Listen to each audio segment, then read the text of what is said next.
ஷேய் பிஸ்டோ, என்னப்பா சூரியன் பேசுகிறேன். நானே சொல்லிட்டேன், என் நண்பன்ட்ட சிவன்ட்ட சொல்லிட்டேன், நோய் விடு, கீழே இறக்கு, டைம் இல்லை, பாடா படுத்தாத. இவ்வளோ நாள் நானே இப்போ தான் வந்திருக்கேன், வந்து என்னவே நானே பார்த்துக்கிட்டு இருக்கேன். இந்த பாடு கொடுத்தா அந்த மானிட பேய என்னெல்லாம் சேட்டை பண்ணுறான்.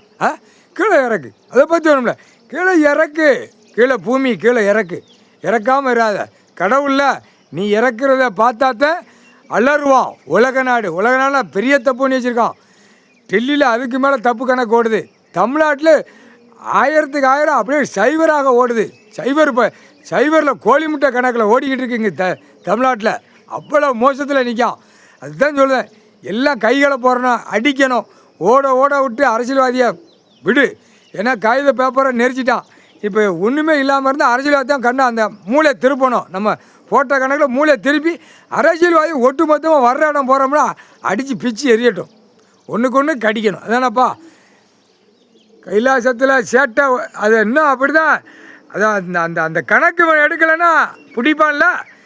எப்படி இப்போ எவ்வளோ பெரிய கணக்கு உள்ளே வரப்போதோ அந்த கணக்கெல்லாம் பெரிய கணக்கு. அதுக்கு தான் நெரிச்சு விட்டா தான் அந்த கணக்கு எடுக்க முடியும். நெரிச்சு விட்டு கொஞ்சம் க்ளோஸ் பண்ணானா சரியாக வரும். சரிதானப்பா? நெரிச்சு விட சொல்லியிருக்கேன், பார்ப்போம். நெரிப்பான் இன்னும் கோவம் வந்துடும். ஏன்னா அளவுக்கு மீறி போனான்னா ஒரு செகண்டில் முடிச்சிடுவான். கடவுளுடைய கட்டளை அதுதான். முக்கால் சத்தியம்.